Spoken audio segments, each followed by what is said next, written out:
The Philistines are back. They should have been completely routed in chapter 14. Remember Jonathan's faith and courage when he went after them, trusting that God would fight for Israel? And God showed himself strong, sending an earthquake and causing such a confusion in the camp of the Philistines that they were turning their swords on one another. The Philistines had fled, but Israel couldn't pursue them as they would have liked because they were weak and weary, because King Saul had put them under an oath that said they couldn't eat. So here we are again, Israel versus the Philistines. Although we typically hear this battle called David versus Goliath.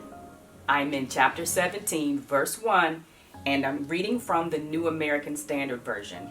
Now the Philistines gathered their armies for battle, and they were gathered at Socoh, which belongs to Judah, and they camped between Socoh and Azekah in Ephes Dammim. Saul and the men of Israel were gathered and camped in the valley of Elah, and drew up in battle array to encounter the Philistines. The Philistines stood on the mountain on one side, while Israel stood on the mountain on the other side, with the valley between them. Then a champion came out from the armies of the Philistines named Goliath, from Gath, whose height was 6 cubits and a span. This would be about 9 feet 6 inches. He had a bronze helmet on his head, and he was clothed with scale armor, which weighed 5,000 shekels of bronze. He also had bronze greaves on his legs and a bronze javelin slung between his shoulders. The shaft of his spear was like a weaver's beam, and the head of his spear weighed 600 shekels of iron. His shield carrier also walked before him. So this man is like a machine. Remember, we saw in chapter 13 that the Philistines were superior in iron and metalworking. Goliath's got it all. Bronze helmet for his head, bronze body armor, bronze shin guards for his legs. He's got a javelin and a spear, and someone carrying a shield for him. Continuing verse 8. He stood and shouted to the ranks of Israel and said to them, "Why do you come out to draw up in battle array? Am I not the Philistine, and you servants of Saul? Choose a man for yourselves and let him come down to me. If he is able to fight with me and kill me, then we will become your servants. But if I prevail against him and kill him, then you shall become our servants and serve us." Again the Philistines said, "I defy the ranks of Israel this day. Give me a man that we may fight together." So he issues the challenge. We don't have to have a big battle with one army against the other. Man to man, who is willing to fight me? Verse 11, when Saul and all Israel heard these words of the Philistine, they were dismayed and greatly afraid. Can we just go back? Chapter 7, the Philistines threaten Israel. Israel is greatly afraid. Samuel cries out to the Lord. The Lord thunders with a great thunder and throws them into confusion, and the Philistines are defeated. Chapter 14, the Philistines threaten Israel. Jonathan goes forth in faith. God sends an earthquake, throws them into confusion. They're turning swords on one another. When is the lesson learned? We're God's covenant people. When we look to him and trust him, he hears and responds. It doesn't matter who's on the other side. Our God is greater. He's mighty in power. When the king is dismayed and greatly afraid, that is not very inspiring for the soldiers. They are in fear of this giant. Continuing verse 12, Now David was the son of the Ephrathite of Bethlehem in Judah, whose name was Jesse, and he had 8 sons. And Jesse was old in the days of Saul, advanced in years among men. The 3 older sons of Jesse had gone after Saul to the battle. And the names of his 3 sons who went to the battle were Eliab the firstborn, and the second to him Abinadab, and the third Shammah. David was the youngest. Now the 3 oldest followed Saul. But David went back and forth from Saul to tend his father's flock at Bethlehem. The Philistine came forward morning and evening for 40 days and took his stand. Then Jesse said to David his son, "Take now for your brothers an ephah of this roasted grain and these 10 loaves, and run to the camp to your brothers. Bring also these 10 cuts of cheese to the commander of their 1,000, and look into the welfare of your brothers, and bring back news of them. For Saul and they and all the men of Israel are in the valley of Elah, fighting with the Philistines." So Jesse is concerned for his 3 oldest sons who are fighting with Saul. He expects that David will drop off the food, gather the news, and return with an update of how things are going. Jesse's plan will place David at the battle at a pivotal time. His plan is actually part of God's plan. Continuing verse 20, "So David arose early in the morning and left the flock with a keeper, and took the supplies and went as Jesse had commanded him. And he came to the circle of the camp while the army was going out in battle array, shouting the war cry. Israel and the Philistines drew up in battle array, army against army. Then David left his baggage in the care of the baggage keeper and ran to the battle line and entered in order to greet his brothers." David could have arrived while the soldiers were in the camp. He could have taken his brothers' food, talked to them for a while, and left to go back home. But he shows up right when they're going out to battle, and he has to run after them to catch up with his brothers.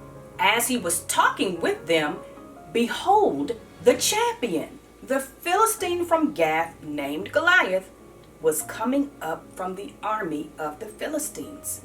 And he spoke these same words, and David heard them.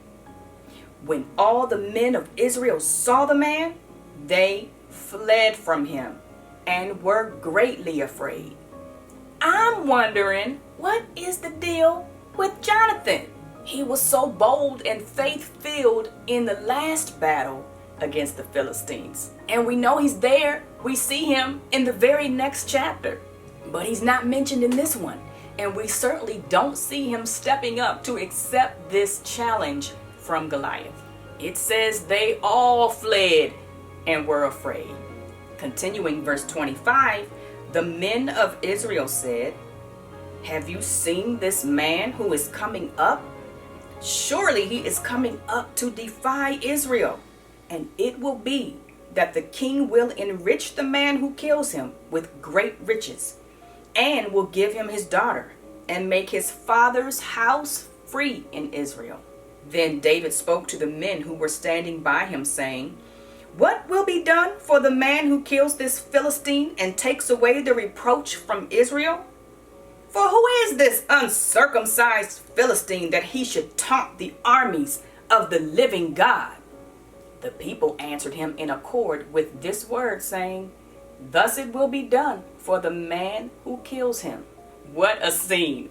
Goliath has been coming out morning and evening for 40 days. The men of Israel have heard his arrogant taunts and fled in fear for 40 days. Now this is David's first time hearing it, and he's like, who does he think he is? This uncircumcised, no covenant with God, not under the protection of God, Philistine? David is surrounded by soldiers who are quaking in fear, Yet he's reminding them who they really are. The army of the living God. The God who will act in their behalf. The God who will fight for them. David's like, you're telling me there's a reward for the person who kills this Philistine and nobody has stepped up to take it? Verse 28. Now Eliab, his oldest brother, heard when he spoke to the men. And Eliab's anger burned against David. And he said, why have you come down? And with whom have you left those few sheep in the wilderness? I know your insolence and the wickedness of your heart, for you have come down in order to see the battle. Interesting that Eliab is the one about whom God said in the last chapter, do not look at his appearance or at the height of his stature, because I have rejected him. Eliab saw that he was passed over by the prophet Samuel, and he had to stand and watch his baby brother being anointed the next king of Israel. So I would guess he already had an envy problem with David at this point. But Eliab is a soldier, off to battle. This is where he gets to distinguish himself. Yet he's clearly afraid of Goliath just like the rest. And here comes his little brother asking about the reward, as if he might really take on this giant. Eliab's blood was boiling. You can hear the sneer. Why have you come down? With whom have you left those few sheep? Whenever you want to belittle somebody, just put few or little before what they do. I see you with your little job. Then he engages in character assassination, calling David's heart wicked. This doesn't appear to be the first time Eliab has spoken to David in a condescending manner. Verse 29, but David said, what have I done now? Was it not just a question? And David does one of my favorite things in this chapter. Then he turned away from him. David refused to let Eliab's words into his heart. He refused to be discouraged. He refused to even engage in a back and forth to defend himself. He just, I'm on a mission right now. You want to be petty by yourself. There is such freedom in this. Harsh words can sting, especially when they're coming from people we're close to. It's easy to take offense, get distracted by it, definitely discouraged. Eliab's words were meant to suck away the faith that David had, cause him to look at himself and say, Eliab's right. What was I thinking? I am just a shepherd boy. And we know the enemy was at work using Eliab, wanting Israel to stay in fear and ultimately be defeated. But the Spirit of the Lord is upon David. It's the Spirit who's stirring within David the faith to move forward. Just as the Spirit works within us to stir up our faith to walk out the purposes of God. When voices try to discourage us from following after him, I'm on a mission.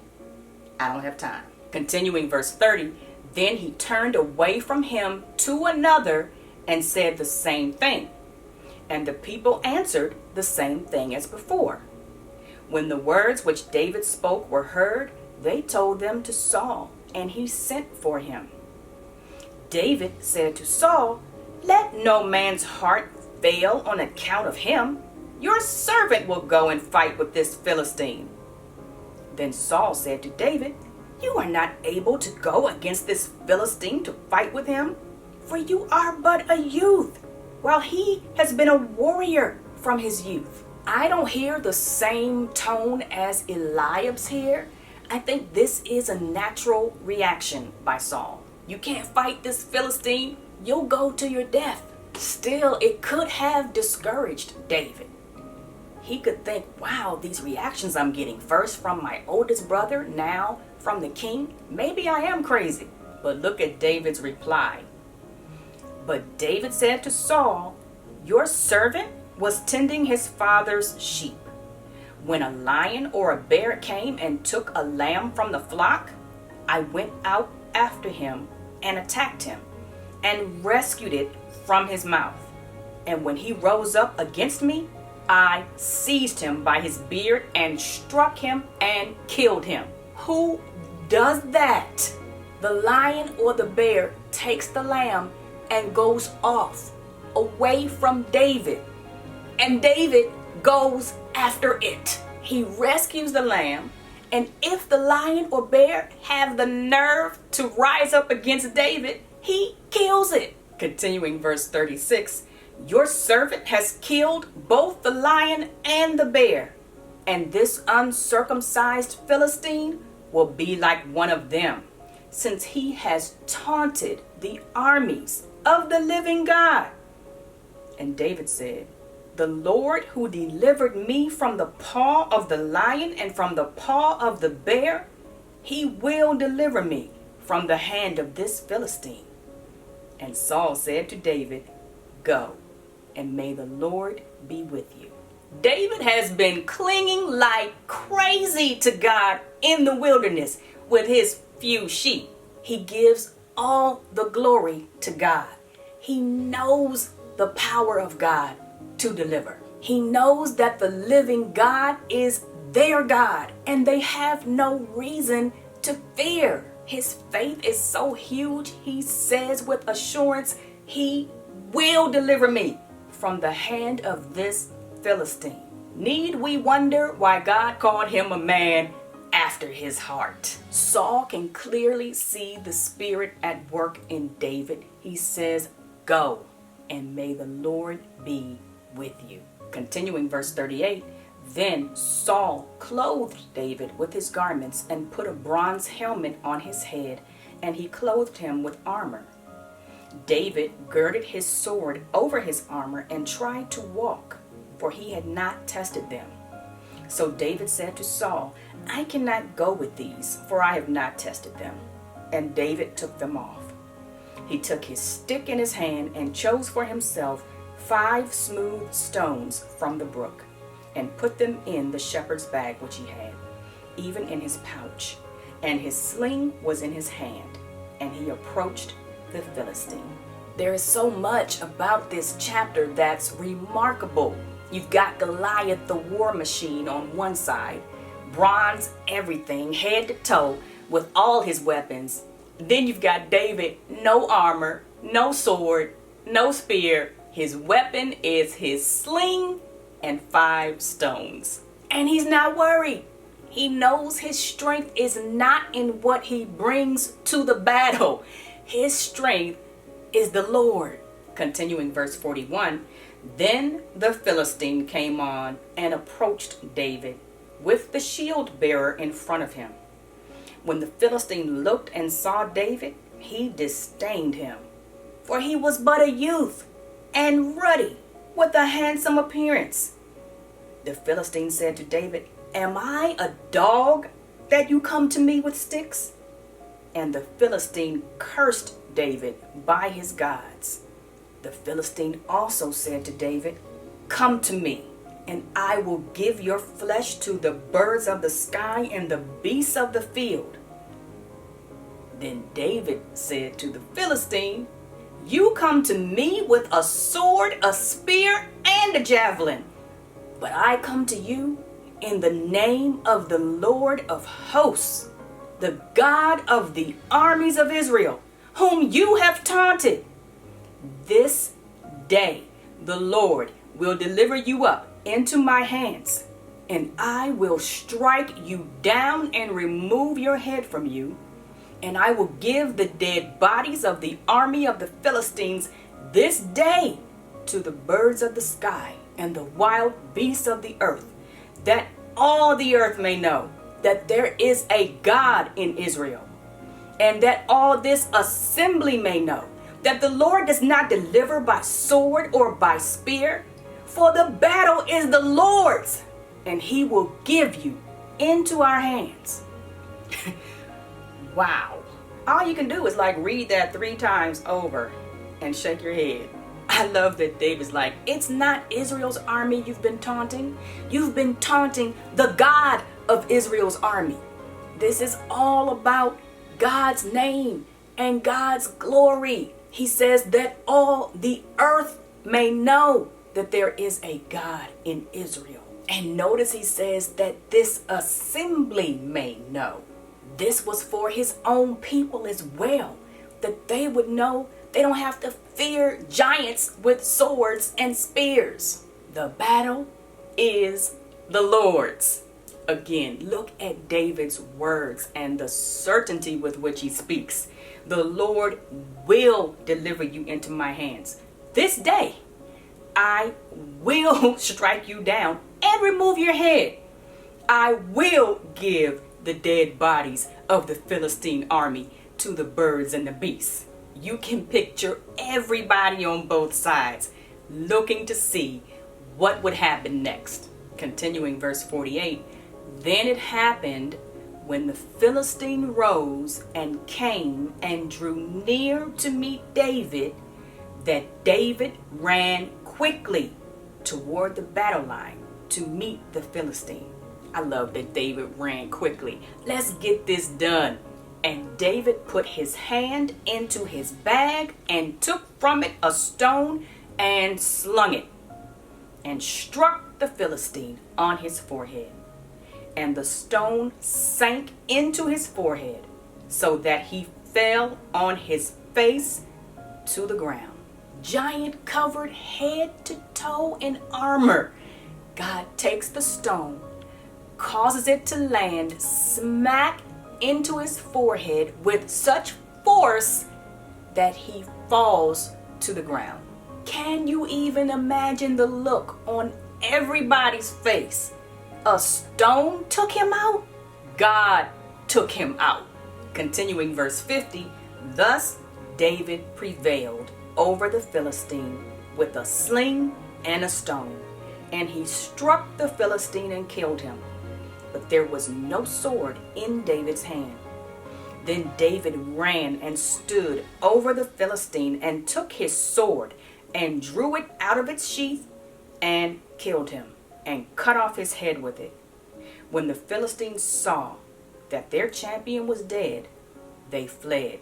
The men of Israel and Judah arose and shouted and pursued the Philistines as far as the valley and to the gates of Ekron. And the slain Philistines lay along the way to Shaaraim, even to Gath and Ekron. The sons of Israel returned from chasing the Philistines and plundered their camps. Then David took the Philistines' head and brought it to Jerusalem, but he put his weapons in his tent. Now when Saul saw David going out against the Philistine, he said to Abner, the commander of the army, Abner, whose son is this young man? And Abner said, by your life, O king, I do not know.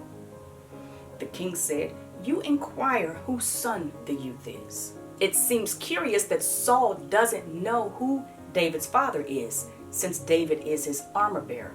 In the last chapter, we saw that Saul sent word to Jesse, asking that David serve in that capacity. But Saul didn't need to know a lot about Jesse at that point. Now he's more tuned in because he's made these promises that whoever kills the giant, his father's house would be free from taxes in Israel and he would marry his daughter. Family lineage is more important now. So when David returned from killing the Philistine, Abner took him and brought him before Saul with the Philistine's head in his hand. Saul said to him, whose son are you, young man? And David answered, I am the son of your servant Jesse, the Bethlehemite. So many takeaways in this chapter, and I would love for you to chime in as to what you take away. This chapter is such an illustration of the faith and courage that come from clinging to God. And that deep clinging was forged in the wilderness. Just David and God, day in, day out. David learned to trust God He learned that God is a God who delivers. He learned that the battle is the Lord's. He didn't learn these things as a mighty warrior king of Israel. He learned them as he tended sheep. Sometimes we look at our lives and it seems so insignificant.